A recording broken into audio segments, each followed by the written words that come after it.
What happens when a wedding looks perfect in photos, but the truth lives in a back hallway no one was meant to see? 2 days after my son's wedding, a restaurant manager asked me to come alone and stay silent. That call ended a marriage before the thank you cards were written. The reception hall glowed with warm amber light, casting everything in the golden hue that wedding photographers love. Crystal glasses clinked against fine china, laughter echoed off vaulted ceilings, and my son Noah looked genuinely happy for the first time in months. At 54, I'd learned to appreciate moments like these, fleeting instances when everything appears exactly as it should be. I was settling the final venue balance with the event coordinator when I noticed Marlene directing the catering staff with unusual intensity.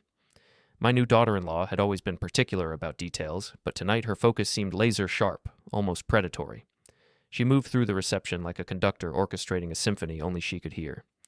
"The gifts need to be moved immediately," she told a young server, her voice cutting through the ambient chatter. "Everything goes to the back hallway. Out of sight, away from guests." The coordinator looked puzzled. "Ma'am, typically we leave gift tables accessible until—" "No." Marlene's smile never wavered, but her tone carried an edge that made the server step back. "I'm very particular about security. Everything moves now." I watched this exchange while signing the credit card receipt, my pen hovering over the signature line.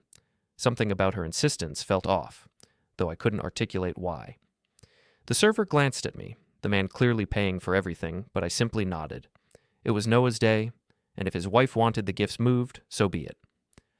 What struck me wasn't her words, but the way she said them. Marlene had a habit of speaking about money and gifts with a particular inflection, as if she were discussing investments rather than expressions of love. Earlier, I'd overheard her joking with Noah's college friends about boxes versus envelopes, laughing about how some people just don't understand efficiency. The comment had made Noah uncomfortable. I could tell by the way he shifted his weight and changed the subject, the same nervous habit he'd developed as a child when caught between competing loyalties. But when I'd mentioned it later, he dismissed my concern entirely. "Dad, she's just stressed. Planning this whole thing has been overwhelming." His voice carried that defensive tone he'd adopted whenever anyone questioned Marlene's behavior. "You know how particular she is about organization." I did know. Over the past 18 months, I'd watched Marlene systematically reorganize Noah's life with surgical precision. Old friends gradually disappeared from his social circle. Family dinners became less frequent, always with last-minute cancellations that were somehow never her fault. Phone calls between us grew shorter, more formal, filtered through her schedule and priorities. But tonight was supposed to be different. Tonight was about celebration, about family, about the future. I pushed my concerns aside and focused on the joy in Noah's eyes when he looked at his bride.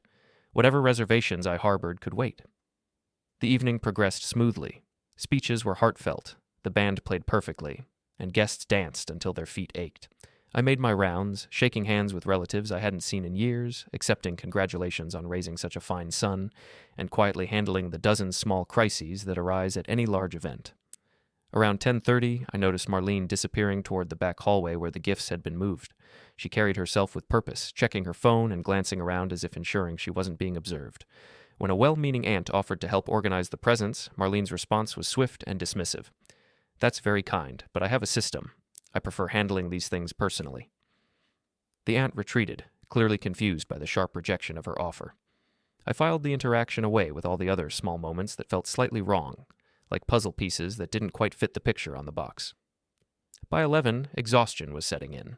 I'd been awake since 5 that morning, handling last-minute arrangements and ensuring every detail met Marlene's exacting standards.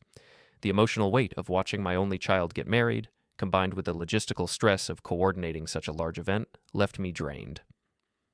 I found Noah near the bar, tie loosened, looking genuinely content. "Dad, thank you for everything today. I know this wasn't easy to pull together, and I know it wasn't cheap." He embraced me with the warmth I remembered from his childhood, before Marlene's influence had created distance between us. "It was worth every penny," I replied, and meant it. "Seeing you happy is all that matters." But as I drove home through empty streets, replaying the evening's events, I couldn't shake the feeling that something important had happened in that back hallway, something I wasn't meant to see or understand. The way Marlene had insisted on moving the gifts, her sharp dismissal of help, her particular attention to envelopes versus boxes, it all felt calculated in a way that made me uneasy. At home, I poured myself a single glass of scotch and sat in my kitchen, still wearing my wedding suit. The house felt impossibly quiet after hours of music and conversation. I washed the glass carefully, methodically, trying to process the strange mix of joy and unease that had settled in my chest. Relief and worry warred in my mind as I finally headed to bed. The wedding was over, Noah looked happy, and whatever small concerns I harbored would probably resolve themselves in time. Young marriages always had adjustment periods, and I was likely overthinking innocent moments. But sleep came slowly that night, and when it did, my dreams were filled with amber light and the sound of Marlene's voice, sharp and precise, discussing efficiency and security in tones that felt more like business transactions than celebrations of love. 2 days later, I was reviewing quarterly investment reports when my phone rang.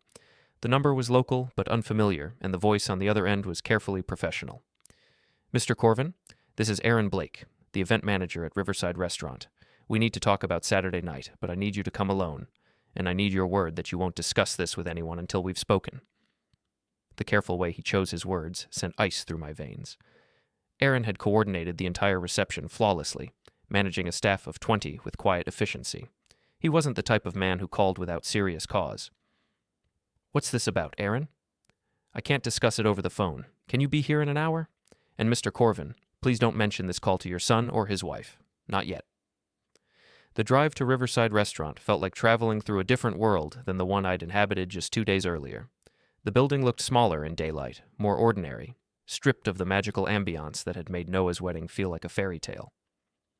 Aaron met me at a side entrance, his expression grim.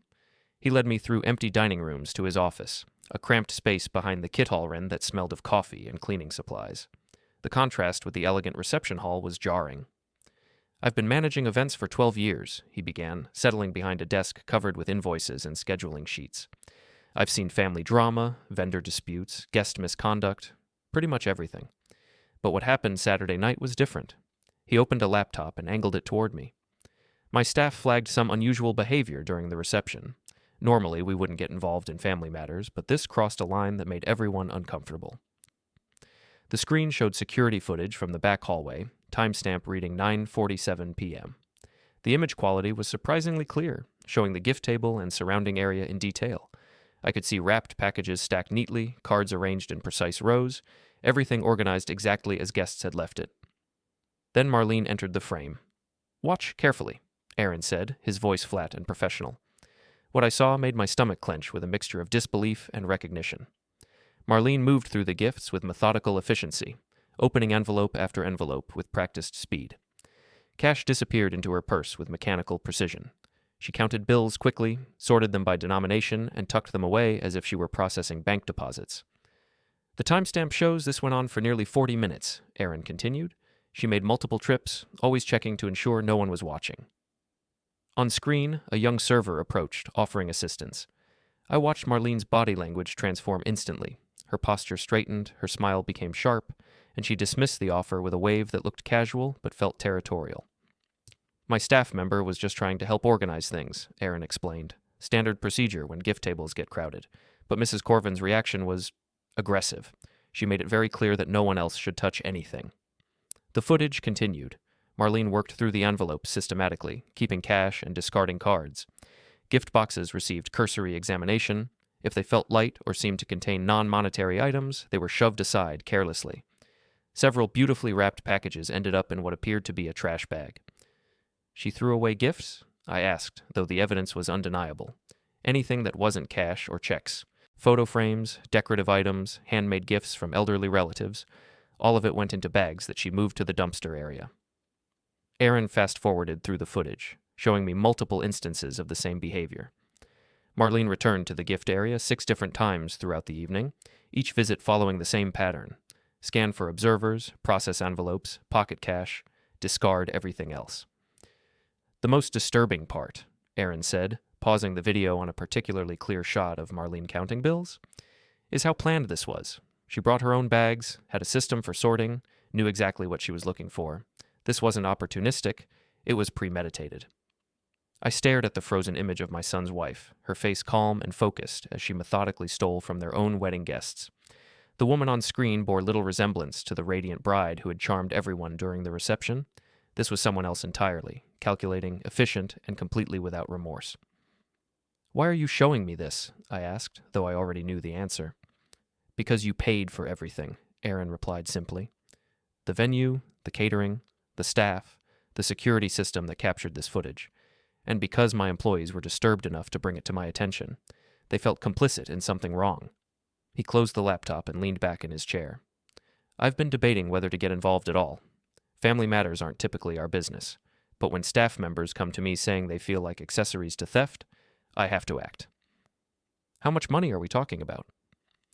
Based on what we observed, and considering the number of guests who gave cash gifts, probably several $1,000s, maybe more.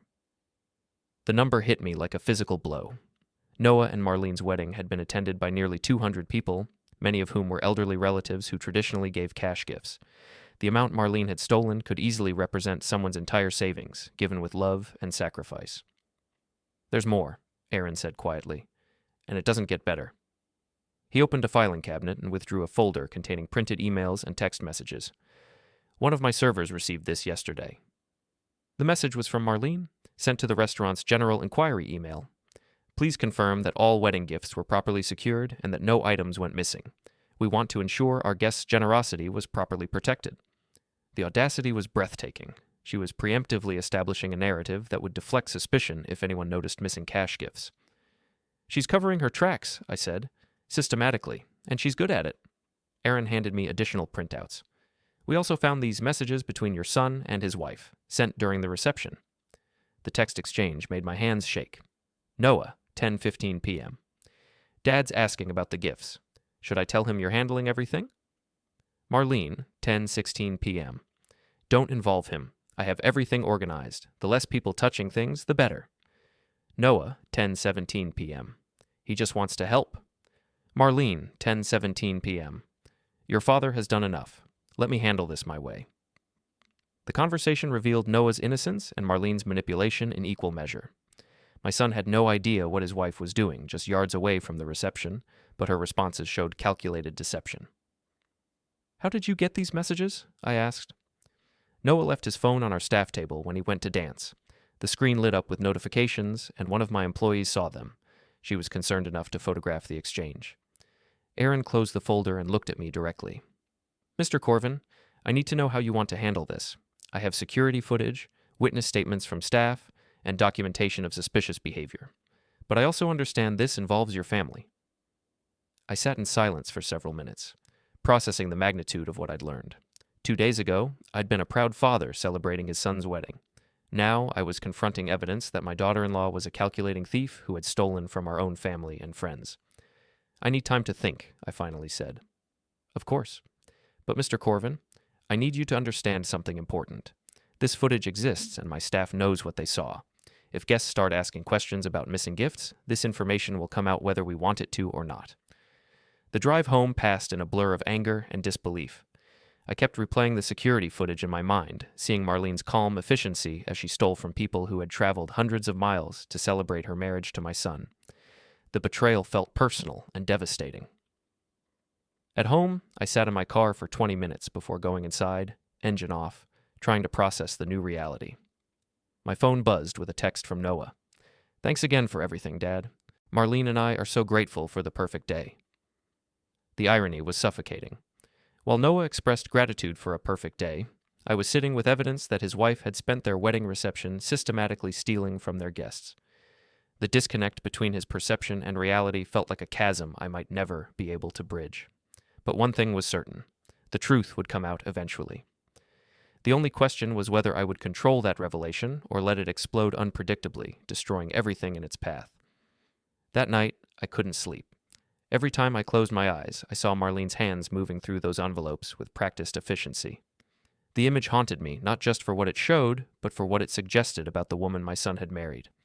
I found myself in my home office at 3 a.m, surrounded by financial documents from the wedding, receipts, contracts, payment confirmations, the paper trail of what I'd assumed was a celebration of love, but now understood might have been something far more calculating.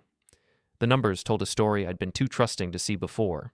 Over 18 months, I'd paid for engagement party venues, bridal shower catering, wedding dress alterations, reception hall deposits, floral arrangements, photography packages, and dozens of smaller expenses that Marlene had presented as temporary help until their finances stabilized. Each request had come with detailed explanations and heartfelt gratitude. Marlene had a gift for making her needs seem reasonable, even necessary. The engagement party venue required a deposit just until Noah's bonus comes through. The wedding dress alterations were more expensive than expected, but you know how these places take advantage of brides.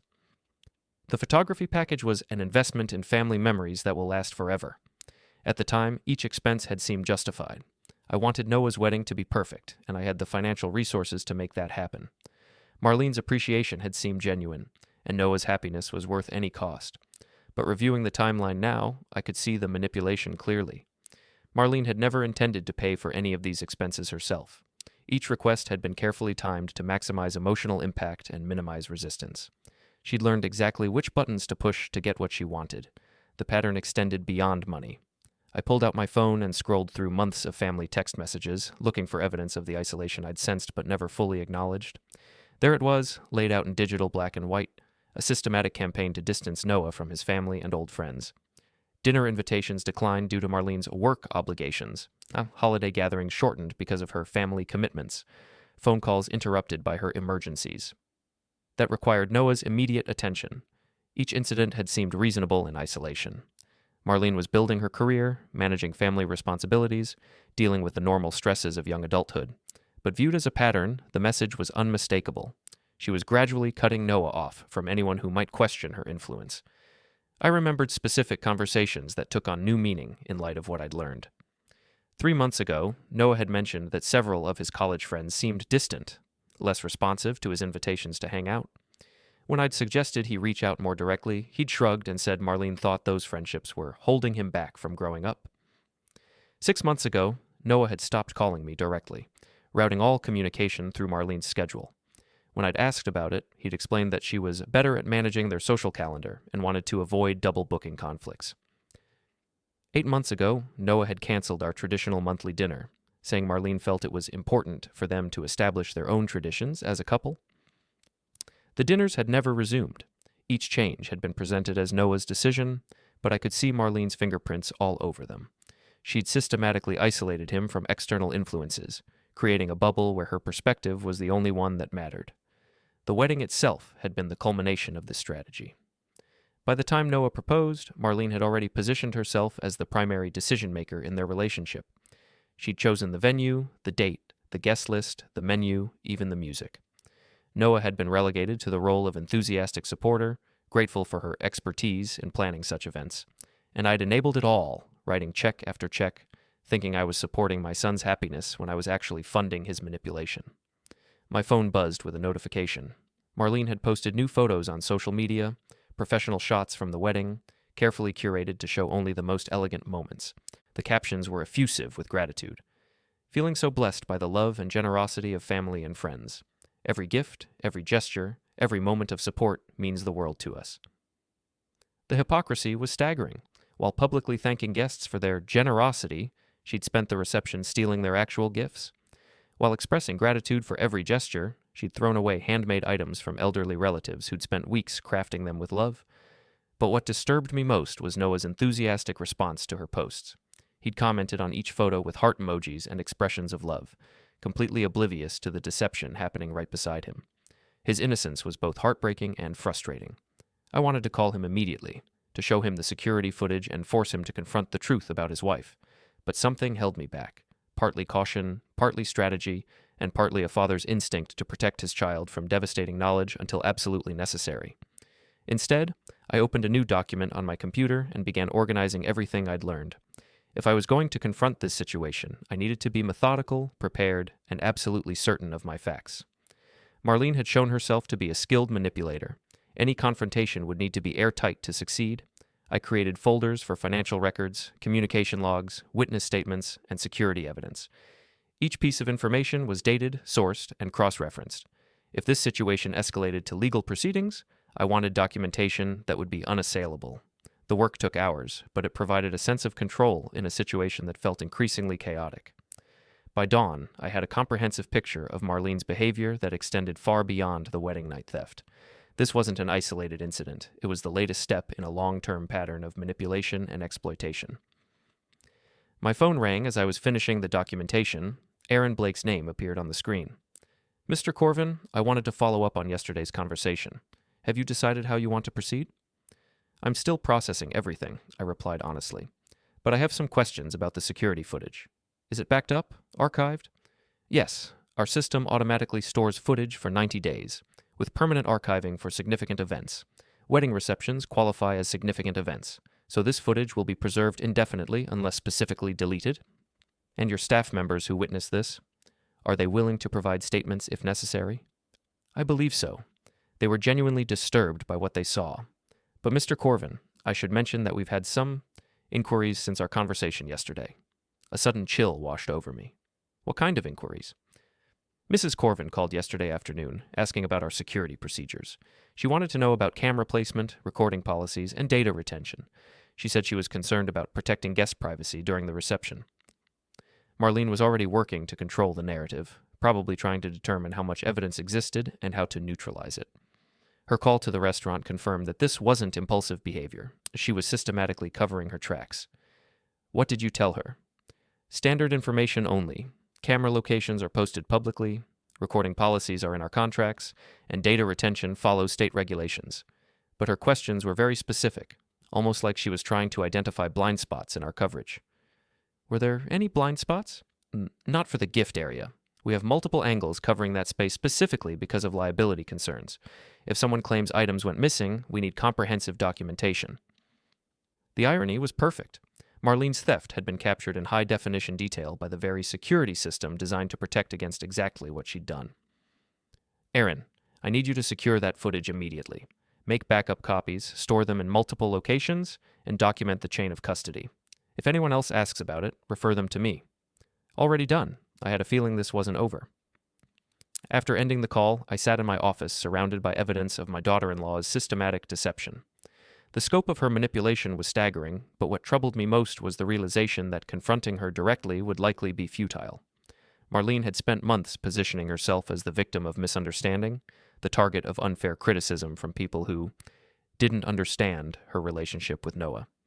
Any accusation I made would be filtered through that narrative, probably dismissed as a jealous father's attempt to undermine his son's marriage. No, this situation required a different approach. Instead of confronting Marlene with accusations she could deflect or deny, I needed to create circumstances where the truth would speak for itself, where her own actions would provide undeniable evidence of her character. But first, I needed to protect the people she'd already victimized. Wedding guests who had given cash gifts deserved to know what had happened to their generosity. Family members who had traveled long distances and spent money they couldn't afford deserved justice. And Noah deserved the truth, even if it destroyed the illusion of happiness he'd built around his marriage. I looked at my calendar and saw a reminder I'd set weeks ago. Final wedding invoice settlement. The irony was almost poetic. While Marlene was probably congratulating herself on a successful theft, I was about to begin the process of ensuring she faced consequences for every dollar she'd stolen. The game was far from over. In fact, it was just beginning. The law firm of Morrison, Price & Associates occupied 3 floors of a downtown office building that smelled of leather and old money. Owen Price had been my attorney for nearly a decade, handling everything from business contracts to estate planning with the methodical precision of someone who understood that details matter more than drama. Owen's office reflected his personality, organized, understated, and completely focused on results rather than appearances. When I called requesting an urgent meeting about wedding expense recovery and potential criminal activity, he'd cleared his afternoon schedule without questions. Let me understand the situation correctly, Owen said, reviewing the documents I'd provided. You paid for wedding expenses under a verbal agreement that costs would be shared or reimbursed, but you have written contracts that allow for expense reassignment in cases of breach of trust or fraudulent activity. That's correct. Marlene insisted on those clauses, said they were standard protection for all parties involved. I thought it was unnecessary, but she was adamant. Owen's eyebrows rose slightly. She insisted on fraud protection clauses. That's unusual for someone planning their own wedding. At the time, she framed it as protecting everyone from vendor disputes or venue problems. But reading them now, with what I know about her character, I think she was creating legal cover for herself. Or inadvertently creating legal exposure. Owen flipped through the contracts, highlighting specific sections. These clauses are actually quite comprehensive. If we can demonstrate fraudulent activity or breach of trust, you have grounds to reassign all wedding expenses to the responsible party. Meaning? Meaning Marlene could be legally responsible for every dollar you spent on this wedding. Venue costs, catering, flowers, photography, all of it. plus penalties and legal fees. The number was substantial. Over 18 months, I'd paid nearly $40,000 in wedding-related expenses. For a young couple just starting their careers, that amount would be financially devastating.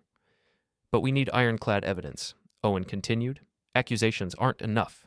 We need documentation that would hold up in court. I opened my laptop and showed him Aaron Blake's security footage. Owen watched in silence, his expression growing more serious with each passing minute. When the video ended, he leaned back in his chair and steepled his fingers. "This is more than sufficient for criminal charges," he said finally. "Theft, fraud, potentially conspiracy if we can prove premeditation, but criminal proceedings take time, and they don't guarantee financial recovery. What do you recommend?" "Parallel tracks. We prepare civil documentation for expense recovery while preserving evidence for potential criminal charges. The civil case gives us immediate leverage. The criminal threat ensures compliance." Owen opened a legal pad and began outlining strategy. "First, we formalize your expense claims with detailed invoices and payment records. Second, we secure all evidence in legally admissible formats. Third, we prepare demand letters that clearly outline consequences for noncompliance." "How long will this take?" "The paperwork can be ready within 48 hours, but I recommend moving carefully. If Mrs. Corven realizes what's happening, she might destroy evidence or flee. She's already trying to control the narrative. She called the restaurant asking about security procedures." Owen made a note. "That actually helps us. It demonstrates consciousness of guilt. Legal terminology for knowing you've done something wrong. Her attempts to cover up the crime become evidence of the crime itself." We spent the next 2 hours reviewing contracts, organizing evidence, and developing a comprehensive legal strategy. Owen's thoroughness was reassuring. By the time we finished, I felt confident that we could prove Marlene's guilt beyond any reasonable doubt. "One more thing," Owen said as I prepared to leave. "I need to ask about your son. How much does he know?" "Nothing. He has no idea what his wife did." "That complicates things. In legal proceedings, spouses can be held jointly responsible for each other's debts and actions. If we pursue this aggressively, Noah could face financial consequences for Marlene's behavior." The thought had been weighing on me since Aaron's first phone call. Protecting Noah while holding Marlene accountable felt like an impossible balance, but Owen had a solution. "We can structure the legal action to focus specifically on premarital agreements and individual responsibility. If Noah genuinely had no knowledge of the theft, we can protect him from most financial consequences." "Most?" "He'll still face the emotional consequences of learning the truth about his wife. And depending on how this plays out, his marriage might not survive the revelation." I left Owen's office with a folder full of legal documents and a heavy heart. The next phase of our strategy required a visit to my bank, where I needed to document financial transfers and prepare for potential asset recovery. First National Bank's private banking section catered to customers with complex financial needs and uncomfortable problems. My account manager, Patricia Chen, had handled everything from business acquisitions to divorce settlements with the discretion that wealthy clients required. "Mr. Corven, I have to say this is one of the more unusual requests I've received," Patricia said, reviewing Owen's legal documentation. "You want to prepare structured transfers that can be executed immediately upon legal authorization?" "Exactly. If Mrs. Corven is found liable for wedding expenses, I want the recovery process to be automatic and immediate." Patricia pulled up account records on her computer. "The amounts involved are substantial. $40,000 in direct expenses plus penalties and legal fees could easily exceed $50,000. For a young couple, that's potentially devastating." "That's the point. Actions have consequences." "Of course. I'm just ensuring you understand the implications." Patricia printed several documents and slid them across her desk. "These authorizations will allow immediate fund transfers upon court order or legal settlement. The process will be irreversible once initiated." "Good. I also want to ensure that all documentation is preserved and that we have clear records of every transaction related to the wedding expenses." "Already done. Our fraud prevention team has flagged the account for special monitoring, which means every transaction is automatically archived with enhanced documentation." I signed the authorizations and left the bank with another piece of the puzzle in place. Marlene had stolen from wedding guests with casual efficiency, but she was about to learn that her actions had consequences extending far beyond a few $1,000s in cash gifts. My phone buzzed with a text message from Noah. "Dad, Marlene and I want to take you to dinner this weekend to thank you properly for everything. She's already made reservations at that steakhouse you like." The message felt like a knife twist. While Noah was planning a grateful dinner, I was preparing legal action that would destroy his marriage and possibly his financial future. But the alternative, allowing Marlene's theft to go unpunished, felt even worse. I drove home through afternoon traffic, thinking about the strange position I'd found myself in. 2 weeks ago, I'd been a proud father anticipating his son's wedding. Now I was methodically building a legal case against my daughter-in-law while my son remained blissfully unaware of his wife's criminal behavior. At home, I found another piece of evidence waiting in my mailbox. Thank you cards from wedding guests, expressing gratitude for a beautiful celebration, and mentioning their small gifts, with the modesty that older relatives always showed when giving money they could barely afford. Mrs. Henderson, Noah's elderly great-aunt, had written, "Thank you for including me in such a special day. I hope the young couple can use my little contribution for something meaningful as they start their life together." Her little contribution had probably been $200, a significant amount for someone living on Social Security. Marlene had stolen it without a second thought, treating Mrs. Henderson's sacrifice as nothing more than an opportunity for personal profit. I called Aaron Blake to confirm that security footage was properly archived and that his staff remained willing to provide witness statements. He assured me that everything was documented and secured, but he also shared a concerning development. "Mrs. Corven called again today," he said. "This time she wanted to schedule a meeting to discuss the exceptional service your staff provided. She specifically asked to meet with the employees who worked the gift area. She's trying to intimidate witnesses. That's what I figured. I told her our staff doesn't meet with clients outside of scheduled events, but she was persistent. She even offered to pay for their time. Attempted witness tampering. Owen will want to know about this immediately. There's more. She asked if we'd noticed any irregularities with the gift handling and whether any guests had contacted us about missing items. She's fishing for information about whether anyone suspects what she did. What did you tell her? Standard response. We don't discuss security matters with anyone except law enforcement or legal representatives. But Mr. Corven, she's getting nervous. People don't ask these kinds of questions unless they're worried about getting caught." After ending the call, I sat in my home office reviewing the comprehensive case we'd built against Marlene: security footage, financial records, witness statements, legal documentation, and now evidence of attempted cover-up. It was more than enough to prove her guilt and recover damages. But the hardest part still lay ahead: revealing the truth to Noah and watching his world collapse around him. My son had spent 2 years building a life with a woman who had systematically manipulated and stolen from him. The revelation would destroy not just his marriage, but his trust in his own judgment. I looked at the calendar and made a decision. This weekend's dinner invitation would become something very different than Noah and Marlene expected. It was time to stop gathering evidence and start revealing truth. The quiet positioning phase was over. Now came the reckoning. Friday evening arrived with the kind of crisp autumn air that made everything feel sharp and clear. I'd spent the day in final preparations, reviewing evidence files, and confirming that all parties were ready for what would happen tomorrow. Owen had the legal documents prepared, Aaron had the security footage queued and ready, and Patricia had the financial recovery mechanisms in place. But tonight, I sat in my home office staring at a folder that contained the power to destroy my son's marriage. The weight of that responsibility felt crushing. In less than 24 hours, Noah's life would change forever, and I would be the one wielding the hammer that shattered his illusions. My phone buzzed with a text from Marlene. "So excited for dinner tomorrow. We found the perfect place to properly thank you for everything. You've been so generous and supportive." The message's tone of gratitude felt like mockery given what I knew about her actions, but it also revealed something important. Marlene remained confident that her theft had gone undetected. She was still playing the role of grateful daughter-in-law, apparently convinced that her careful planning had covered all the bases. I'd spent the week watching her social media posts with growing disgust.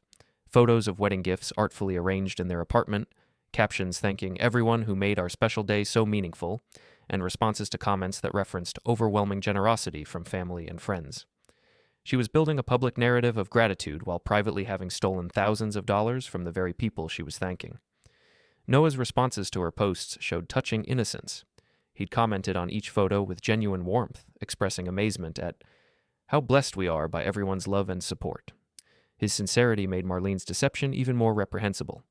But what disturbed me most was discovering how thoroughly she'd isolated him from potential sources of truth. Over the past week, I'd discreetly contacted several wedding guests who had given cash gifts, ostensibly to ensure they'd enjoyed the reception. Their responses revealed a pattern of manipulation that extended beyond the theft itself. Uncle Drake, who'd given $500 in cash, mentioned that Marlene had called him personally to confirm that his gift had been received safely. She'd thanked him effusively and even provided specific details about how they planned to use his generous contribution for their honeymoon. Cousin Mara, who'd given $300, had received a similar call. Marlene had expressed overwhelming gratitude and promised that a proper thank you note would follow soon. Great Aunt Margaret, whose $200 represented a significant sacrifice, had been told that her gift would be treasured always and used for something special that we'll think of you every time we see. The calls were brilliant manipulation, preemptive strikes that made the gift givers feel appreciated while simultaneously discouraging them from asking questions about their contributions.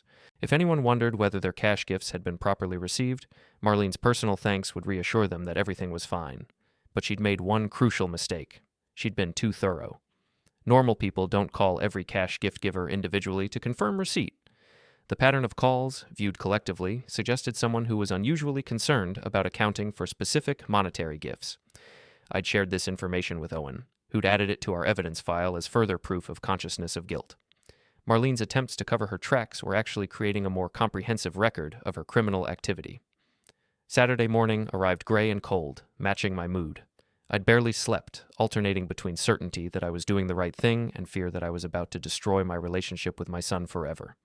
But every time doubt crept in, I remembered Mrs. Henderson's thank you note, or Uncle Drake's sacrifice, or the security footage of Marlene's casual theft, and my resolve hardened. At noon, I received a call from Aaron Blake confirming that everything was ready at the restaurant. We'd arranged to use a private dining room where we could present evidence without interruption or distraction. Aaron had volunteered to be present as a witness, and Owen would be available by phone if legal questions arose. "Mr. Corven," Aaron said, "I want you to know that my entire staff supports what you're doing. What we witnessed that night was wrong, and people need to face consequences for their actions." "Thank you, Aaron. I know this isn't easy for you either." Actually, it is easy. We've been in business for 15 years because we maintain ethical standards. When someone uses our venue to commit crimes against their own family, we have a responsibility to act. At 3 o'clock, I drove to Riverside Restaurant for the final preparation. Aaron had arranged the private dining room with a large screen for displaying security footage, a conference table for documents, and seating that would allow everyone to see the evidence clearly. The folder containing financial records, contracts, and legal documents sat on the table like a loaded weapon. Beside it, Aaron placed a laptop connected to the display screen, ready to show the security footage that would make denial impossible. They should arrive around 6, I told Aaron. Noah thinks we're having a celebration dinner. Marlene thinks she's successfully covered her tracks. And after tonight? After tonight, the truth will be out, and everyone will have to deal with the consequences. At 5:30, my phone rang. Noah's name appeared on the screen, and for a moment I considered not answering. Once this evening began, there would be no going back, no way to preserve his innocence or protect him from the devastating truth about his wife. "Dad, we're running a few minutes late," Noah said, his voice cheerful and relaxed. "Marlene wanted to stop and pick up a bottle of that wine you like. She's really excited about tonight." "Take your time, son. I'll be here when you arrive." "Dad, I want you to know how much this means to us. Having your support has made all the difference in starting our marriage. Marlene talks all the time about how grateful she is for your generosity." The irony was so bitter I could taste it. While Noah expressed gratitude for my generosity, I was preparing to reveal that his wife had stolen from the very people whose generosity had made their wedding possible. "I'm glad I could help," I managed to say. "See you soon."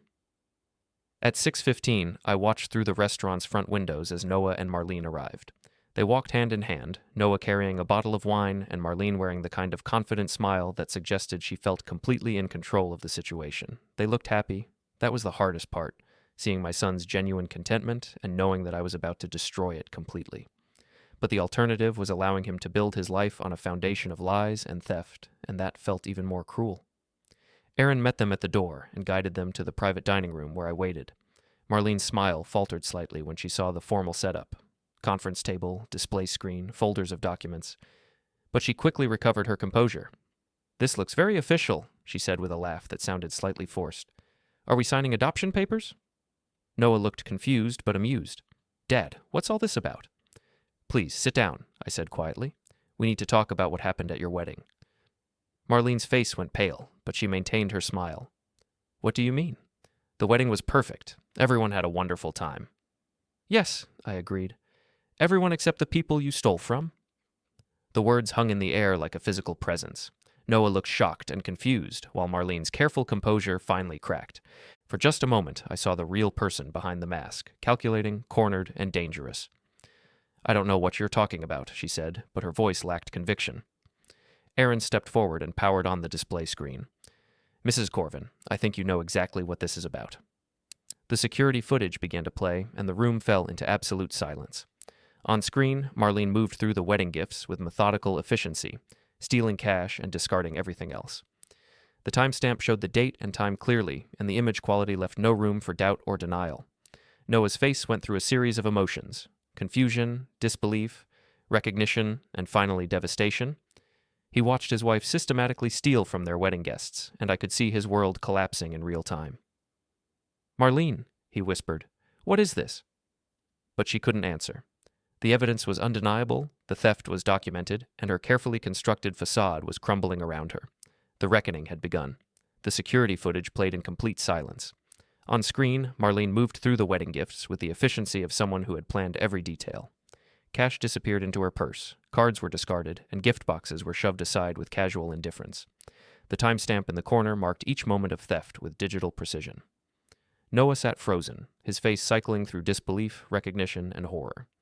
He watched his wife of 1 week systematically steal from their own wedding guests, and I could see his understanding of reality reshaping itself in real time.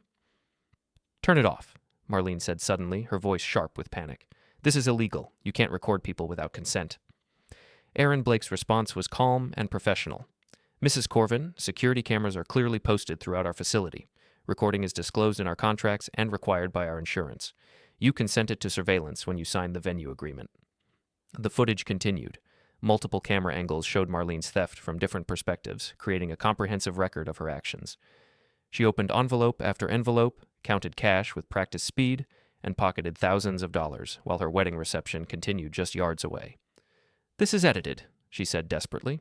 You've manipulated this footage to make it look like something else. The original files are archived with timestamps and digital signatures, Aaron replied. They've been preserved in their original format and reviewed by our security company. Any attempt at editing would be immediately detectable. Noah finally found his voice. Marlene, why are you on this video opening our wedding gifts? I was organizing them, she said, but her explanation sounded hollow even to her. People were leaving gifts scattered around, and I wanted to make sure everything was secure. By opening the envelopes? Noah's voice was barely a whisper. I was checking for cards, making sure nothing got lost. On screen, the footage showed her discarding cards without reading them, keeping only the cash. Her explanation crumbled as the evidence contradicted every word. I opened the folder of financial documents and spread them across the table. Marlene, we need to discuss the money you stole and the expenses you're now responsible for covering. Her head snapped toward me, eyes wide with fear. What expenses? Owen Price had prepared the documentation meticulously. Wedding invoices, payment records, contract clauses, and legal authorizations. Everything needed to hold her financially accountable for her actions. Every dollar I spent on this wedding, I said quietly. Venue costs, catering, flowers, photography, music, decorations, all of it. The contracts you insisted on include fraud protection clauses that make you personally liable for all expenses if you engage in criminal activity. You can't. She grabbed the contracts with shaking hands, scanning the legal language she'd insisted on months earlier. Her face went white as she found the clauses that would now destroy her financially. $43,000, I continued, plus penalties, legal fees, and interest. All of it now legally assigned to you personally, not to your marriage with Noah. Noah looked stunned. Dad, what are you saying? I'm saying that your wife stole money from our wedding guests and is now legally responsible for paying back every penny I spent on your wedding. The contracts she insisted on specifically allow for expense reassignment in cases of fraud or theft. I pulled out printed copies of text messages and call logs. We also have evidence that she's been systematically covering up her theft. Phone calls to gift givers claiming their money was received safely. Attempts to contact restaurant staff. Inquiries about security procedures and evidence retention. Aaron added his own documentation. Mrs. Corven has called our restaurant multiple times since the wedding, asking about security footage, trying to schedule meetings with staff members, and offering to pay employees for their time. All of this constitutes attempted witness tampering. Marlene's composure finally shattered completely. This is insane. You're all conspiring against me because you never wanted Noah to get married. This is about control, not money. This is about theft, I replied calmly. This is about you stealing thousands of dollars from elderly relatives who could barely afford their gifts. This is about you throwing away handmade presents from people who spent weeks creating them with love. I opened my phone and read from Mrs. Henderson's thank you note. Your great-aunt wrote, I hope the young couple can use my little contribution for something meaningful as they start their life together. You stole her contribution and threw away her card without reading it. Noah's face crumpled. Mrs. Henderson gave us money? $200, I confirmed, from her Social Security check. Your wife stole it along with everything else. The room fell silent except for the sound of Marlene's increasingly panicked breathing. She looked around desperately, searching for an escape that didn't exist. I can pay it back, she said suddenly. The cash gifts. I can return all of it. Where is it? Aaron asked. She hesitated too long. I used some of it for honeymoon expenses, but I can get it back. How much did you steal? I asked directly. It wasn't stealing. Those were gifts to both of us. How much, Marlene? Maybe 3,000, maybe a little more. Noah stared at his wife with growing horror. You stole $3,000 from our wedding guests? It wasn't stealing, she screamed. Those gifts were for us. I was protecting them. By throwing away the cards and keeping only the cash? I asked. By discarding gifts from people who traveled hundreds of miles to celebrate with you? Aaron pulled up additional footage showing Marlene dumping gift boxes into trash bags. Wedding presents that guests had carefully selected and wrapped were treated like garbage, tossed aside because they had no immediate monetary value. This footage shows you throwing away gifts from Noah's grandmother, his college roommate, and 3 different elderly relatives, Aaron said. Items that people spent time and money selecting specifically for you. Noah watched his grandmother's carefully wrapped gift disappear into a trash bag, and something fundamental broke inside him. You threw away Grandma's present? Marlene couldn't answer. The evidence was overwhelming, undeniable, and devastating. I pulled out the final piece of documentation, bank authorizations, and legal recovery orders. Marlene, you have 48 hours to return every dollar you stole and arrange payment for all wedding expenses. If you fail to comply, automatic fund transfers will be initiated and criminal charges will be filed. Criminal charges? Noah looked shocked. Theft, fraud, and attempted witness tampering. Owen Price's voice came through the speakerphone. Based on the evidence Mr. Corven has provided, Mrs. Corven faces potential felony charges and significant prison time. Marlene began crying, but they weren't tears of remorse. They were tears of rage and frustration at being caught. This is all because you never accepted our relationship. You've been looking for ways to destroy our marriage since the beginning. I didn't need to look for ways, I replied quietly. You provided them yourself? Noah had been silent for several minutes, staring at the evidence spread across the table. When he finally spoke, his voice was hollow and defeated. Was any of it real? Marlene looked at him desperately. Of course it was real. I love you. This doesn't change anything between us. You stole from my family, he said slowly. You threw away my grandmother's gift. You lied to me for months. You've been manipulating me since we met. That's not true. Then explain this. Noah gestured at the security footage, still playing on the screen. Explain why you're stealing money at our wedding reception. Explain why you threw away gifts from people I love. She couldn't.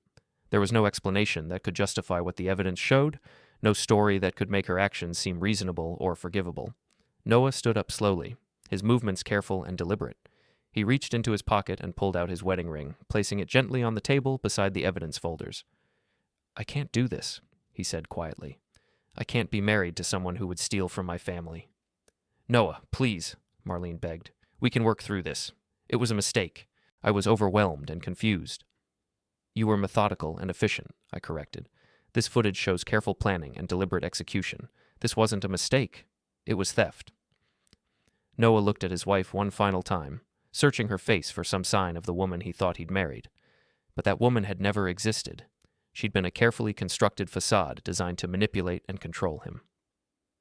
Was any of it real? He asked again. Marlene opened her mouth to answer, but no words came.